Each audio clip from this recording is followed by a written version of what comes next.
Okay, today we will talk about myasthenia gravis. Last video आपने देखा था Parkinson's disorder पे। हाँ, अच्छा खासा हिट रहा और आप लोग समझे उसको, दैट इज़ वेरी नाइस। और आज हम लोग बिना समय गंवाए स्टार्ट करेंगे माइस्थेनिया ग्रेविस। ठीक, पार्किंसन डिजीज़ और माइस्थेनिया ग्रेविस में आप डिफरेंस यहाँ से समझेंगे।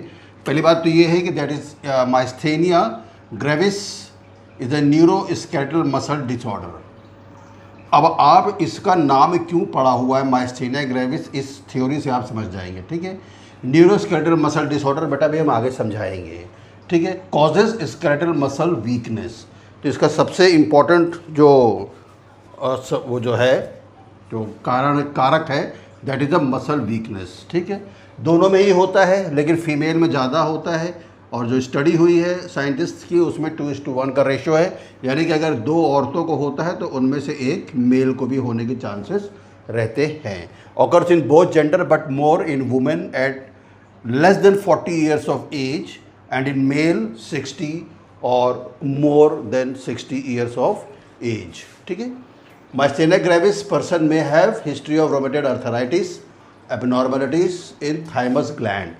अभी इसको देख लो, इसको नोट डाउन कर लो, आपको बताएंगे हर एक पॉइंट के बाद। ठीक, माइस्थेनिया ग्रेविस के बेटा 3 टाइप्स होते हैं। सबसे जो बड़ा और मेजर टाइप है this is a auto immune disorder. ठीक है, दूसरा है न्यूनेटल।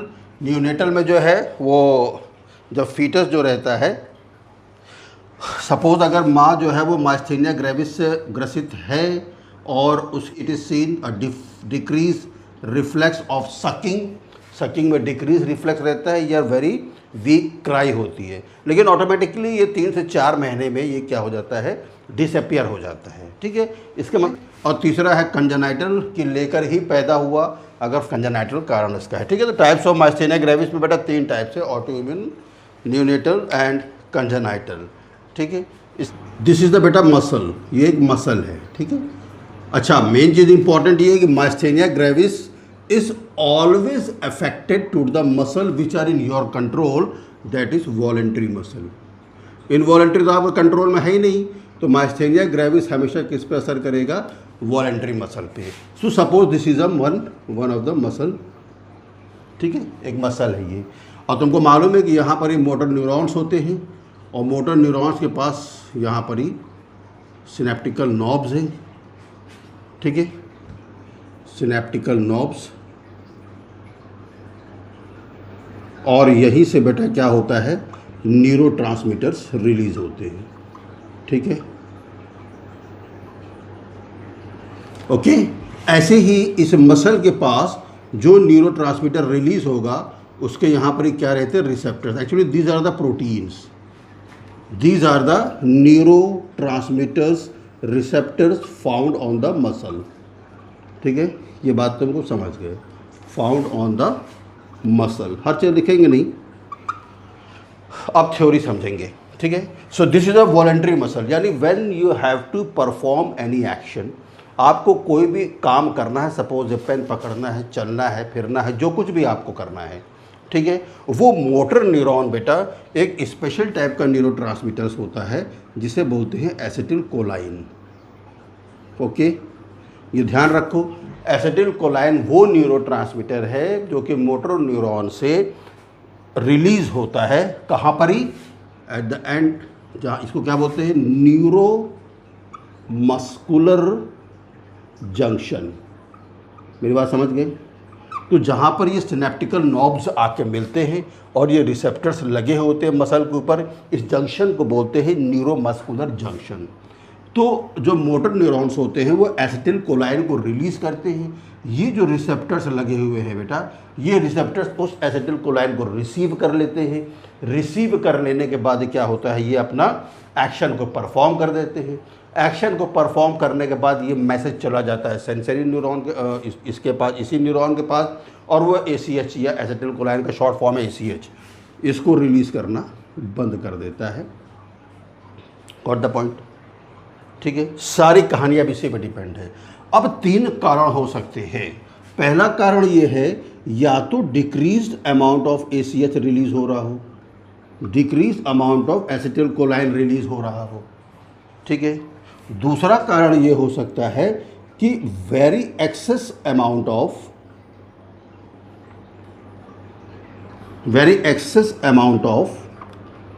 कोलिनिस्ट्रेज, अरे यार, very excess amount of cholinesterase enzymes present in neuromuscular junction. ठीक है, सुनते जाओ, बस दिल थाम के बैठे रहो। और तीसरा कारण ये हो सकता है कि non response of neuro transmitter या मसल रिसेप्टर्स फॉर ACH। ठीक है, अभी 3 थ्योरी में चलते हैं। जो 3 थ्योरी स्टडीड करी गई है वो 3 थ्योरी है बेटा, कि देखो पहले बताया था माइस्थेनिया ग्रेविस में क्या होता है, मसल की वीकनेस हो जाती है। This is very very dangerous disorder. ठीक है, होता कहाँ पे, आपके स्केलेटल मसल पे। मोटर न्यूरॉन एसिटिलकोलाइन नाम का एक न्यूरोट्रांसमीटर होता है जिसको सिक्रीट करता है न्यूरोमस्कुलर जंक्शन पे, और वहाँ से क्या होता है, हमारा मसल कॉन्ट्रैक्ट होता है जब सब कुछ नॉर्मल चलता है। तो in the myasthenia gravis when the muscle why the muscle has been gone fatigued या weaked due to the decrease amount of ACS, हो सकता है कि एसिटिलकोलाइन न्यूरोमस्कुलर यहाँ से सिनेप्टिकल नॉब से कम रिलीज हो रहा हो, पहला कारण। या यहाँ पर बेटा एक एंजाइम होता है कोलिनिस्ट्रेज एंजाइम जो होता है, ये बहुत ही खतरनाक एंजाइम होता है। ये क्या करता है, ये जो आपके पास मसल के ऊपर न्यूरोट्रांसमीटर के लिए ये जो रिसेप्टर्स लगे हुए हैं, ये इसको डिस्ट्रॉय कर देता है। और एसिटिलकोलाइन अगर नॉर्मली रिलीज़ हो रहा हो और ये रिसेप्टर्स अगर नहीं हैं, तो ये रिसेप्टर्स फिर उस एसिटिलकोलाइन जितना भी फैलता रहे कोई मतलब नहीं है। एक स्पेशल प्रोटीन के लिए एक स्पेशल रिसेप्टर्स लगे होते हैं, चाहे वो वॉलेंट्री मसल सेल्स हो चाहे वो इनवॉलेंट्री मसल सेल्स हो। Got the point. तो कोलिनिस्ट्रेज क्या करेगा कि ये जो आपके रिसेप्टर्स लगे हुए, इन रिसेप्टर्स को क्या कर देगा, खा जाएगा, किल कर देगा। ठीक है, दूसरा कारण ये हो सकता है। तीसरा कारण क्या है बेटा, कि सब कुछ नॉर्मल चल रहा हो, कोलिनिस्ट्रेज भी वहाँ पर नहीं है, एसिटिलकोलाइन भी मस्त रिलीज़ कर रहा हो, लेकिन ये जो रिसेप्टर्स है ना, ये रिसेप्टर्स ही उसको रिसीव नहीं कर पा रहे हैं। मेरी बात समझ गए आप लोग। पहली लाइन मैंने कहा था कि माइस्थेनिया ग्रेविस क्या है, that is a auto immune disorder. ठीक है, तो अब इस थ्योरी में से हम थ्योरी तीनों की ही थ्योरी लेके अगर चले तो बेटा ये ऑटो इम्यून डिसऑर्डर है। ऑटो इम्यून डिसऑर्डर मतलब ये होता है कि जो इम्यूनिटी है, जो आपके थाइमस ग्लैंड से बी लिम्फोसाइट्स और टी लिम्फोसाइट्स जो निकलते हैं, ये बी और टी लिम्फोसाइट्स कोई आपके बॉडी के अंदर फॉरेन प्रोटीन आता है तो ये उस पर अटैक कर देते हैं, क्योंकि ये हर एक फॉरेन प्रोटीन को पहचानते हैं। लेकिन जब ये नशे में होते हैं, नशे का मतलब ये होता है कि जब ये नहीं पहचान पाते हैं, तब उस डिसऑर्डर को जब हमारी ही एंटीबॉडी हमारे ही बॉडी के सेल को खाने लगे, तब उसे हम क्या बोलते हैं, ऑटो इम्यून डिसऑर्डर।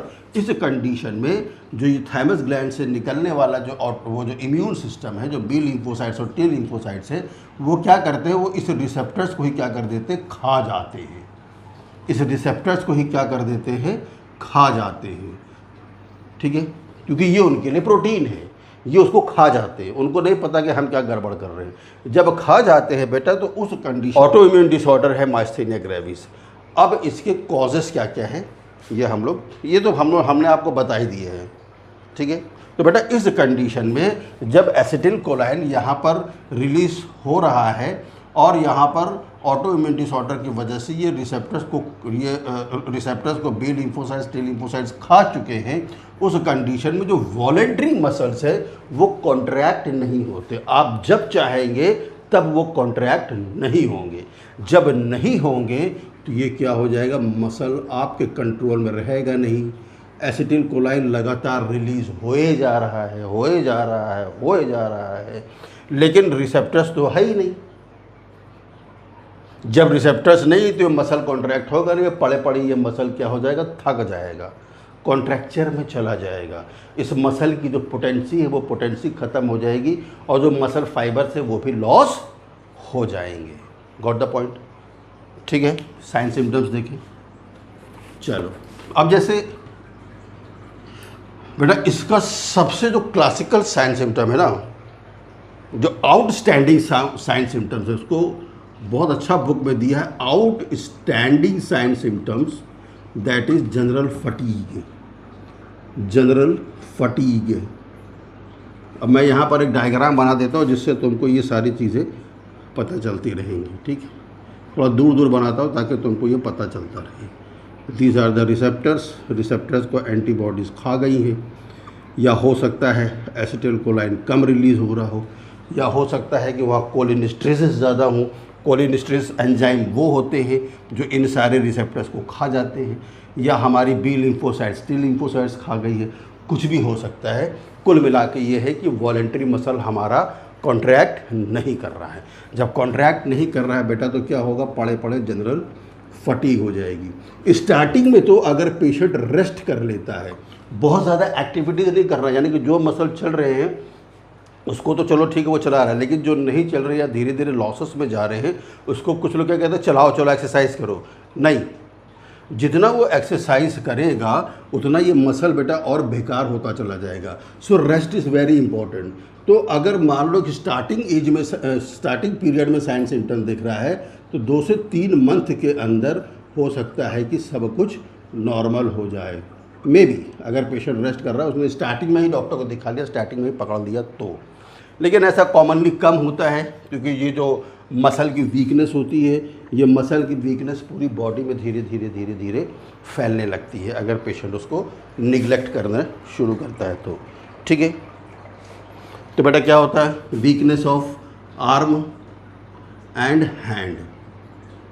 ठीक है, आर्म एंड हैंड में जब वीकनेस होती है पेशेंट को तब पता चलता है कि जब वो बाल अपना झाड़ता है या अपनी शेविंग करता है या अपना बाल झाड़ती है, फीमेल है तो उस कंडीशन में उसको लगता है कि इतना सा बाल झाड़ के वो थक गई है, वो शेविंग कर रहा है तो वो फटीग्ड हो गया है, या फिर उसका मसल ब्लेड को या ब्लेड के हैंडल को ढंग से पकड़ नहीं पा रहा है। तो आर्म एंड हैंड क्या हो जाता है, सबसे पहले इसमें आएगा। फिर बेटा फेस में आता है टोसिस।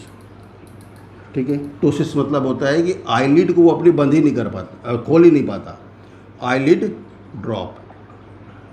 ठीक है, उसके बाद दिस स्वॉलोइंग में डिफ़िकल्टी।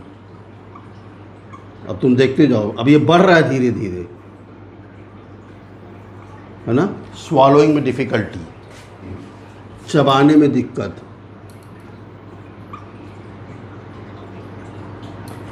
Affect chewing. अब देख लो माउथ के मसल्स भी उसके क्या हो रहे हैं, ख़राब हो रहे हैं। ठीक है, स्वॉलोइंग में दिक्कत हो रही है बेटा उसको। ठीक है, अपना मुंह नहीं बंद कर पाता, unable to close mouth. Actually masseter muscles होते हैं, जो मैसेटर मसल्स यहाँ पर रहते हैं जो हमको च्यूइंग में मदद करते हैं हम करके। ठीक है, तो बंद ही नहीं कर पा रहा है माउथ को।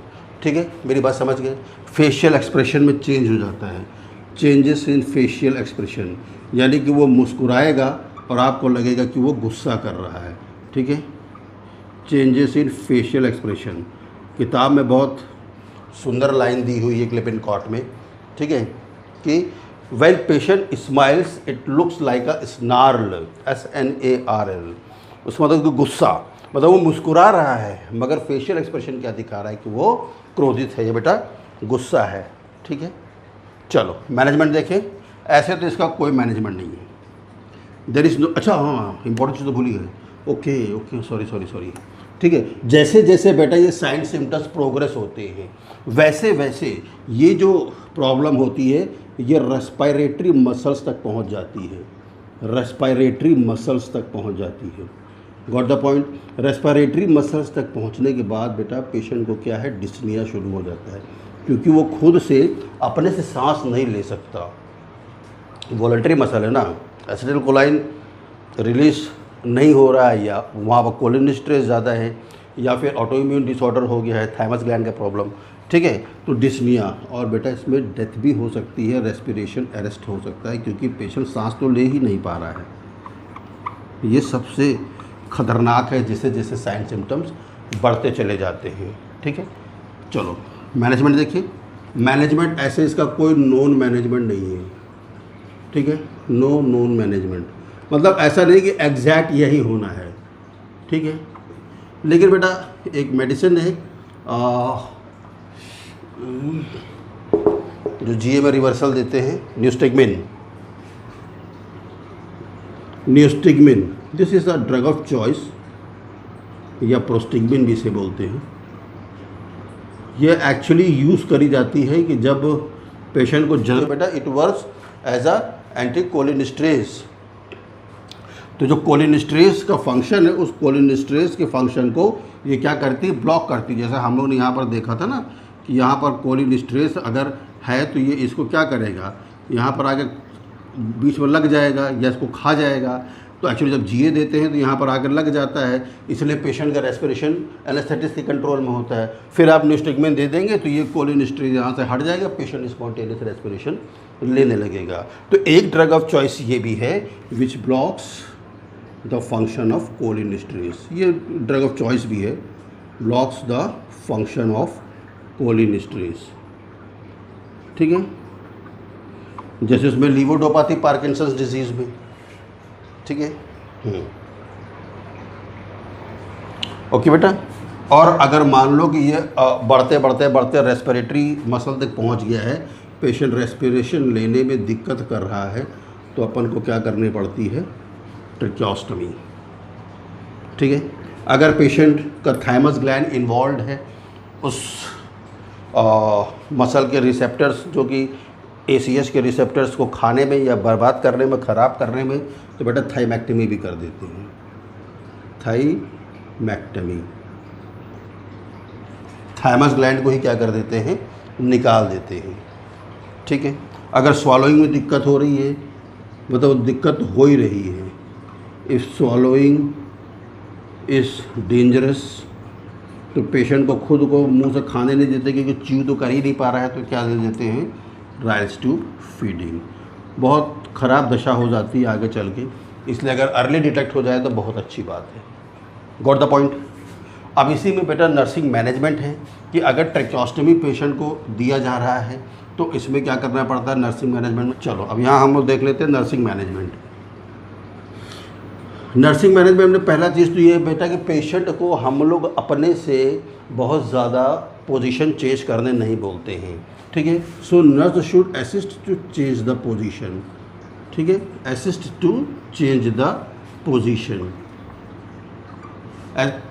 पोजीशन उसको चेंज करने के लिए असिस्ट करना है। डिकोबिटस अल्सर डेवलप ना हो ये उसको चेक करना है, क्योंकि पेशेंट तो बेड रिडन ही हो जाएगा ना बिल्कुल से।